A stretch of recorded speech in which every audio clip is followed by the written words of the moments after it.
Welcome, everyone. Forget your perfect pop stars and your manufactured idols because today we're about to step into the backstage world of vaudeville and early Broadway, where a girl from Brooklyn with a gap-toothed grin and a voice like a foghorn Wow. rises from the chorus line to become a comedic legend.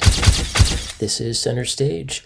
Join us as we delve into the hilarious and heartwarming life of Fanny Brice, brought to life in the iconic musical Funny Girl. Funny Girl is a musical with a score by Julie Stein, lyrics by Bob Merrill, and a book by Isabel Lennart. The semi-biographical plot is based on the life and career of comedian and Broadway star Fanny Brice, featuring her stormy relationship with entrepreneur and gambler Nicky Arnstein. Now, the year is 1940. Ray Stark ends up marrying Fanny Brice's and Nicky Arnstein's daughter, Frances Brice. In telling Fanny's story, Stark would produce the Broadway musical, film version, and the film sequel Funny Lady. Stark would later commission an authorized biography of Brice based on taped recollections that she had dictated, but the result of which she was very unhappy with. Now, after reading the screenplay titled My Man, Mary Martin actually contacted Stark and proposed that it be adapted for a stage musical. Now, Stark discussed the possibility with producer David Merrick, who suggested that Julie Stein and Stephen Sondheim compose the score. Sondheim told Stein, I don't want to do the life of Fanny Brice with Mary Martin. First of all, she's not Jewish, and you need someone ethnic for the part. Shortly after, Martin lost interest in the project and completely backed out. With the show being almost a shelved musical due to complications ranging from directors bowing out to feuds between the creative team, rehearsals did actually begin to show problems with both the script and the score, leading to the show being extremely long. Lennart continued to edit her book and deleted almost an hour's worth of dialogue and songs. Now, as if the show's problems weren't enough, the New York opening was actually postponed 5 times, while extra weeks were played out of town to fix the show's internal problems.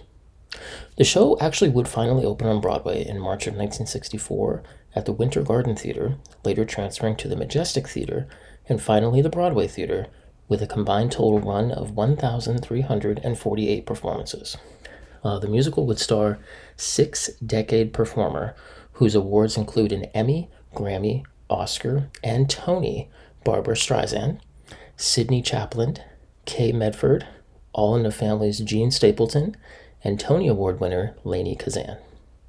In April 1966, the production would open in London's Prince of Wales Theatre, starring Barbra Streisand reprising her role of Fanny Brice. That same year, a production would open at Her Majesty's Theatre in Melbourne, starring award-winning and stage and screen actress Jill Perryman, Bruce Berry, and the most popular box office attraction in Australian musical comedy, Evie Hayes. In 1996, a U.S. national tour starred singer-songwriter Debbie Gibson and Robert Westenberg. In November 2015, the show's first ever full-scale West End revival began at the Menier Chocolate Factory, starring 2-time Olivier Award winner Sheridan Smith and Scottish singer and songwriter Darius Campbell. Now, fun fact here, the entire run sold out within a day, making it the Menier's fastest-selling show in record. Now, in March of 2022, Broadway's first revival would open at the August Wilson Theater, starring Beanie Feldstein, Love Never Dies leading man Ramen Karen Blue, and Glee's harsh and aggressive cheerleading coach, Jane Lynch. In July of 2022, Glee star Lea Michele would take over as Fanny Brice, performing the iconic Don't Rain on My Parade, which she also performed for New Direction's first major competition in the first season of Glee. With the production successfully recouping its entire $16.5 million investment, the show would eventually close in September of 2023 after 599 performances. Hey gang, keep the conversation going on social media with #CenterStage. Share your own Funny Girl moments, your thoughts on the musical's themes, and let's keep Fanny's story alive. Until next time, stay funny, stay true, and keep singing your own song loud and proud. This is Center Stage, signing off. Hey guys, thanks for tuning in to today's video. If you enjoyed this, please comment on what you liked or disliked. I'd love to hear from you. And if you want to see other videos like this, make sure you hit that like button and subscribe. And until next time, That's a wrap.